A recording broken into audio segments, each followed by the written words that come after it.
Good morning, guys. For you with the Mercury 150 stroke, that's the reason why this thing doesn't go up.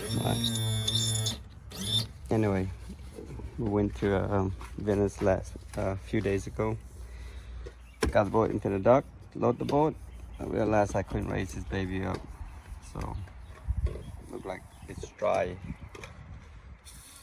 or no fruit whatsoever. We're gonna find out. So I took this out. I realized there's no rubber seal here at all. That's a little odd. Alright, and it looks like it's dry, no oil in there at all. So this is what we're gonna need, guys, to pump it in there. But we're gonna need some seal.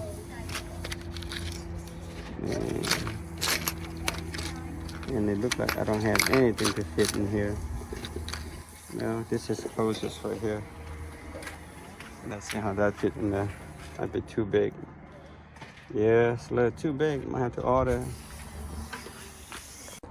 Okay, guys, I tried to put the fruit on and nothing works. So it's obvious something's wrong with the internal piston. So to raise the motor up, I have to go home and get the crane from my house, the motor crane. You have to support the front because it's going to slide in. Once you get up the higher, it's fine. It comes place, and then you just lock it right here. But before we do that, we got to remove this trim sensor first. Okay, guys, I have to take everything and examine it apart.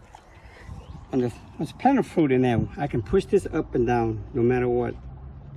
Even if I add more fruit, I can still pull this piston up and down. So that's giving me a hint that it's not sealed.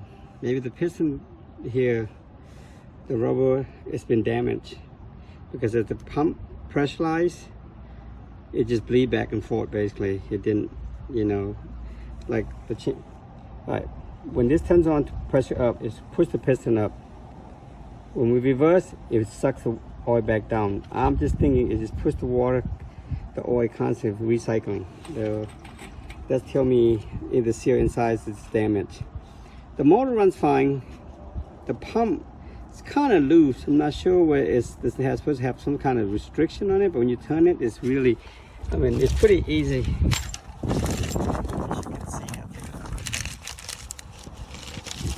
This is the pump itself, basically.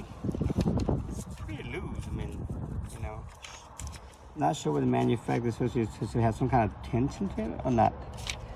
But since I have an old one at home, I'm gonna go look at it. We're just gonna absorb everything, see anything damaged. But from the looks of it, I mean, it looks nice and clean. Perhaps I just throw a little air pressure in there, so nothing cocked up, or some particle. You know, we'll see how it goes. But my theories lead to one thing: is that the main seal here is damaged. But I gotta go home since the boat is my in-law. I'm gonna make some kind of tool to turn this off. Hi guys. Okay guys, I don't have a special tool to take this thing out, so I just get a L-shaped bolt and weld 2 screws on it, and it works just fine.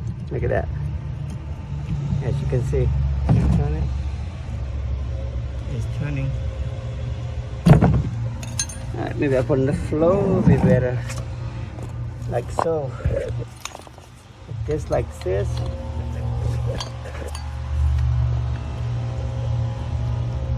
It's still smoking because it's hot. Alright, and just turn it. See? That's it. Okay guys, look like I had the same problem like the last time I did. The piston blew up basically. The bottom of this thing just like disintegrated. As you can see, all the damage. I wonder what's causing this. Anybody have any idea? And the part of the piston still stuck in there. I mean, the top cylinder chamber is still smooth and clean, but the bottom is just, I don't know how to get that out. I have to take all the rubber out and heat it and melt the O-ring and get it out somehow. Alright, hopefully I can rebuild this, but let's see how much the part is. I got to use $300 somewhere in Mississippi. Okay guys, I try to fix it to rebuild this thing, but it's so hard to get the damaged bottom, the piston that come out. Right. Let me expand to why this situation here. We constantly having this problem. I think I understand how the engineer designed this thing.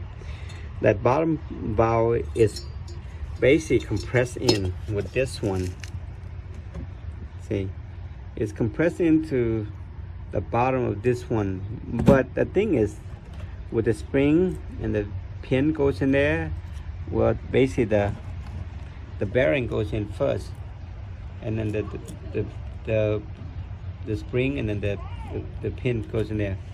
That created like a tension to hold it in. But when the thing bounces up and down so much, it somehow comes out and causes a problem. Alright, good morning my YouTube fans. Alright, so I can't fix the trim, so I have to order one on Facebook. I bought from this guy before. It's out of Mobile, Alabama, so it's about 3.5-hour drive. So it's 5:25 right now. I'm heading out, trying to get there at 8 o'clock in the open, so I can come home and go to work by 11:30. Alright, the story is I can't fix it, okay? I mean, it can be fixed, but it's gonna be a lot of work. That piston, the valve came out, it's basically damaged the whole thing, you know. If you buy the piston rod, the assembling, it's about $470 something. And this guy is selling for $650, and I negotiate down to $500. And I asked him, since I bought the last one from him, you know, last year, it's out of warranty, you know, it's used in a way. So I asked him, you can do it for me for $400. He agreed. So, you know, since I'm driving 3 hours, he's gonna help me out a little bit. I mean, I'm gonna give you a web page. You gotta check him out. He's pretty fair, nice guy. I mean, out of Mobile, Alabama. So check him out. Alright guys, continue on. Alright guys, we are crossing over to Mississippi. Today is very foggy. As you can see, a lot of fog. Sunrise right in your eye. Make sure you have your glasses. Very foggy. Alright, Mississippi, welcome me now. Another 1.5 hours, we'll be there. Okay guys, we're here at our destination. You see the building right here? The destination is on your left. The way to get back to that outboard center, you have to pass this. I mean, your map's gonna tell you this is the building print, but it's really not. You're gonna come to the carrier station, come in here, and then take a left.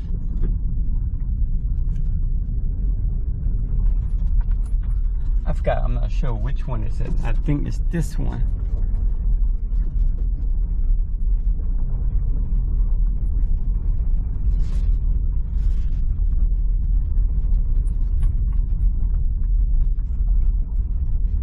I think it's this one, if I remember.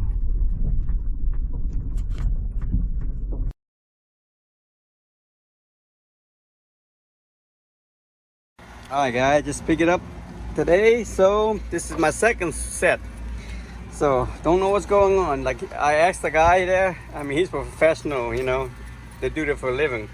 I asked him why the plate keep coming off.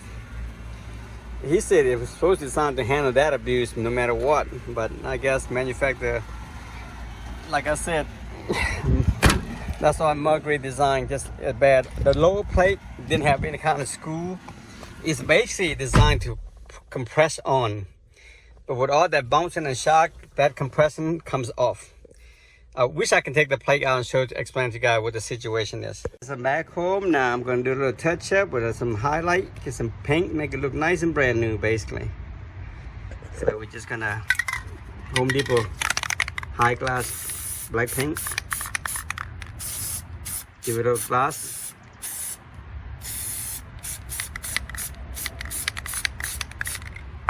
Old one's over there, so. Alright guys, my camera sounds blurry. To push this rod through all the way here, we're gonna need something to hit this part in. And to fake the heart, we need 2 people, and I'm by myself today. Alright, let's see how I'm gonna do this. Let's get the aim this part as close as possible, and then hit it in, that's it. Okay guys, when you put this pin back in, you have a trim sensor right here. So you see the magnet right here? This got to go on this side, okay? So that when the trim goes up and down, that magnetic turn, that will create some kind of magnetic field between this and tell the motor, the computer, that either the motor down or on up. Alright, so we got to load this one now to get this baby lined up. Then I need some help. Okay guys, I got no help, so I gotta do what I can by myself.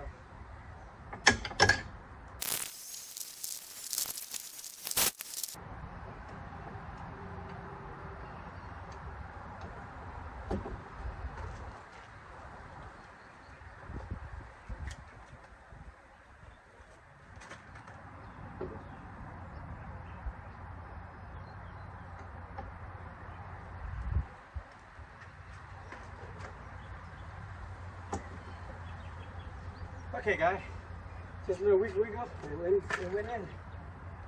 So, I didn't need any help. But I would always recommend get help. Because it's not the take the hard to do by yourself, guys. And if this come down, you have a major problem.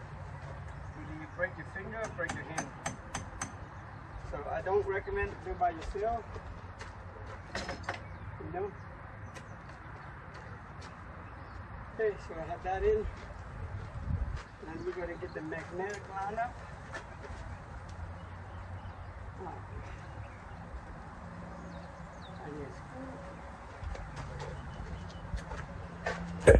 Okay, our next step is to get that hose in there lined up with this, so we put the bolt in. And don't forget, gotta use lock thread for this so it won't come out. So you need a screwdriver, flathead on this side to turn it, to line it up.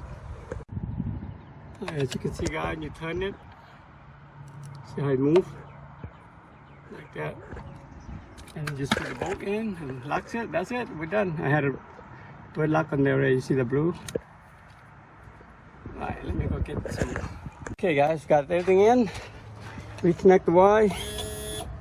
She's working real good. Let's start the engine.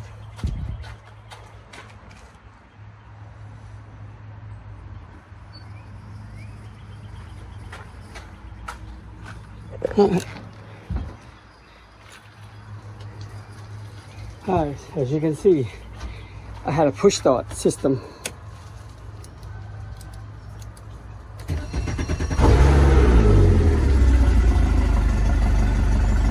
Look at that.